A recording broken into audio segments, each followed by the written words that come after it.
Hello po, kamusta po kayo mga kabayan? Sana po nasa maayos po kayong kalagayan. At tayo po yung magsama-samang muli dito po sa Tambayan mga kabayan. Tayo po yung magkomentuhan. Magumpisa na po tayo. Komentuhan po natin. Ito pong nakaraang araw po ay ibinalita po.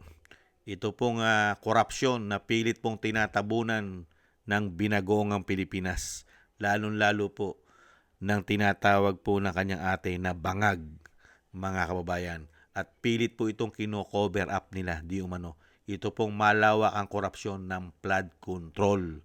Ngayon po, ayon po kay Bernardo na isa rin pong sangkot sa issue ng korupsyon, ay ito daw pong si dating sekretary ng DPWH na si Bonoan ay tumatanggap daw po kada proyekto ng 15% mga kababayan sa bawat proyekto. Buong Pilipinas po may proyekto. Ubod ng laki. Hindi po ba? Pakinggan po natin at panoorin ang balita at komentuhan po natin ang issue po ng mga magnanakaw sa ating bansa. Nabunyag ngayon sa pagdinig ng Anti-Graft Court ang malversation case ni dating Senador Bong Revilla Jr. Ang umano'y 15% umanong kickback na kinokolekta ni dating DPWH Secretary Manny Bonoan mula ito sa mga infrastructure project ng pamahalaan. At mismo si dating DPWH Undersecretary Roberto Bernardo ang nagkumpirma sa modus na nangyayari sa loob ng kagawaran, kabilang na yung hatian sa mga nakulimbat na pondo. Samantala, isiniwalat din ng dating Undersecretary na halos lahat umano ng senador ang lumapit sa kanya para humingi ng alokasyon sa kanilang mga proyekto. Report mula kay TJ Mendoza. 15% mula sa kabuang halaga ng isang infrastructure project ang kinukubra umano ni dating DPWH Secretary Manny Bonoan. Yan ang bagong ibinunyag ni dating DPWH Undersecretary Roberto Bernardo sa pagdinig ng malversation case ni former Senator Bong Revilla Jr. Ani Bernardo, naaambunan raw ng kickback si Bonoan. Mula sa 15% kickback, 50% umano ang napupunta kay Bonoan, habang 25% naman ang napupunta kay Bernardo at 25% rin kay yumaong DPWH Undersecretary Catalina Cabral. Sinabi ni Bernardo na halos lahat ng senador maliban kay Senator Ping Lacson ang lumapit sa kanya para humingi ng allocation para sa proyekto. Partikular niyang binanggit sina Senador Jinggoy Estrada, Chis Escudero at dating Senator Nancy Binay. Pero nilinaw ng dating Undersecretary na wala namang umanong masama sa paghingi ng allocations para sa isang proyekto. Kumikita rin umano si Bernardo sa ilang infrastructure projects, partikular sa umano'y proyekto ni Binay. Pero hindi siya kumita sa proyekto ni dating Senador Bong Revilla sa Pandibulacan. May sahod rin daw ang mga not winning contractor ani Bernardo. Bago ba daw magsimula ang bidding sa isang infrastructure projects, may napili na daw ang mga mambabatas na gagawa ng kani-kanilang mga proyekto. Sa oras ng bidding, kukuhaan niya ng iba pang mga kontratista ang winning contractor na napili na ng mga mambabatas para makilahok at bibigyan umano ito ng mga sahod. Dahil dito, giniit na Associate Justice Carl Miranda na kakuntsaba rin sa sistema ang mga kontraktor na hindi nakakubra ng government contract. TJ. Nakita niyo po mga kababayan kung gaano kalalaki po ang komisyon at porsyento nilang lahat. Dahil mismo po itong si Bernardo ay ganun din po. Grabe rin po ang nakulimbat niyan. Hindi lang po si Bonoan. Hindi po ba?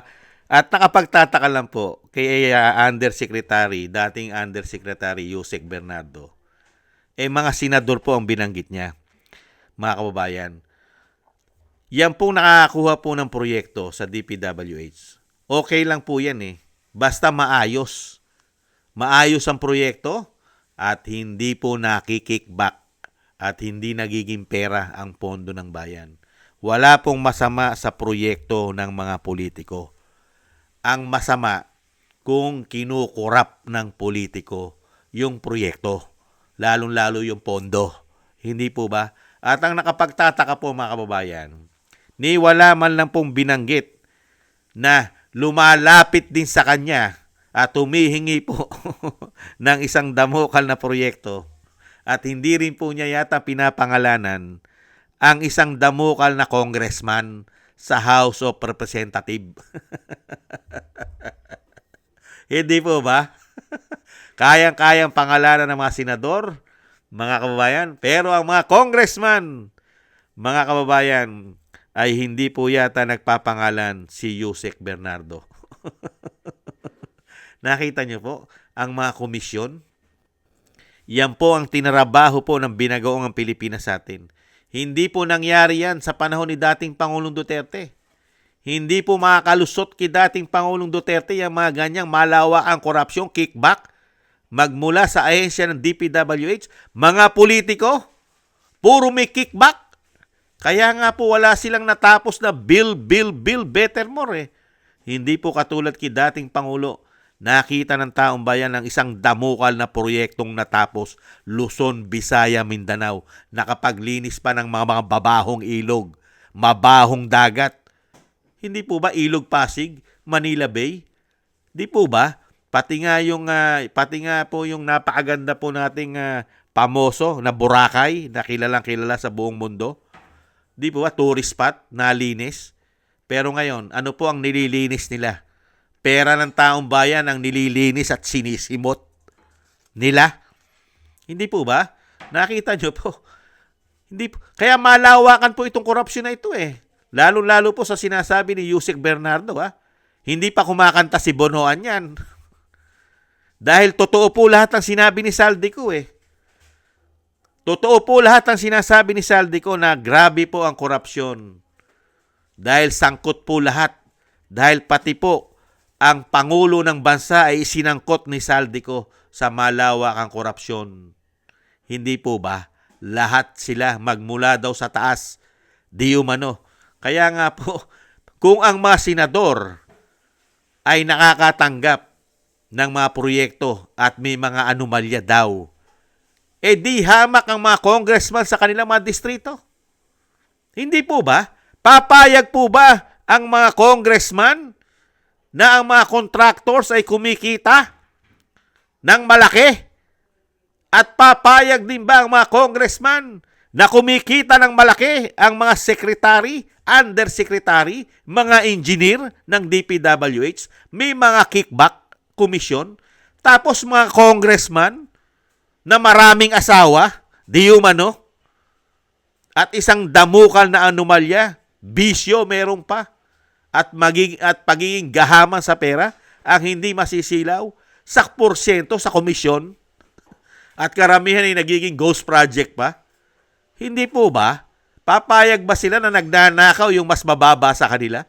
Tapos sila hindi magnanakaw? Kaya nga po tayo nagtatake. Bakit wala pong malawakang investigasyon? Nasaan po ang ombudsman? Nasaan po ang DOJ? Nasaan po ang NBI? Bakit ang iniimbestigahan nila ay puro po kalaban sa politika ng binagoong Pilipinas? Ang nakukulong, mabibilang mo lang ang makukulong. May pinakulong pa sila, hindi pa sangkot sa issue ng korupsyon ng flood control. Pinakulong dahil po sa donasyon, campaign donation. Pati yung donor, yung nag-donate, ipinakulong. Ganyan po katindi ang cover up.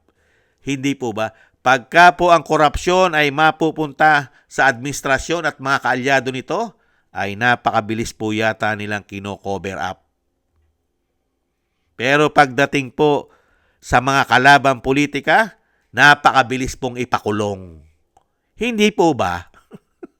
Kaya nga po iniintay natin yung sinasabi pong pagbabalik ng Agila ng Mindanao. Lahat po ng kino-cover up ng gobyerno ito, malabo na po sa sabaw ng puset na ma-cover up pa sila ng Agila ng Mindanao. Hindi po ba? Kaya malinaw na malinaw po mga kababayan sa sabaw ng puset na talagang malawakan po ang korupsyon at ginawa pong sindikato ang gobyerno ng Pilipinas. Malayong malayo po sa ginawang paglilingkod ni dating Pangulong Duterte na pilit niya pong nililinis ang korupsyon sa gobyerno at nililinis niya rin po ang malawakang problema sa makakaliwa At ganun din po ang napakalaki at napakahirap at napakabigat na problema sa pulburon. Halos na pagsabay-sabay niya yan. At marami pa siyang ginawang mga programa at proyekto na halos lahat ay natapos.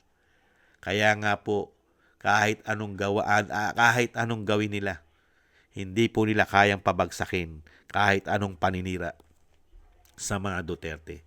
Dahil ito po ang ipinalit nila. Magandang paglilingkod sa mga Duterte. Pagdating naman po ngayon, grabe! Grabe po ang issue. Pahirap, parusa sa taong bayan. Ibinaon pa tayo sa utang na malalaman mo lang ang mga inuutang nila ay sa kanila rin pala napupunta at tayo ang magbabayad. Ganyan po sila kawawalang hiya at kadidemonyo, di umano. Yan po mga kababayan at never pong tinututukan yan. Lalong-lalo po ng mga investigador nila. Natutukan po ba ang napakaraming congressman?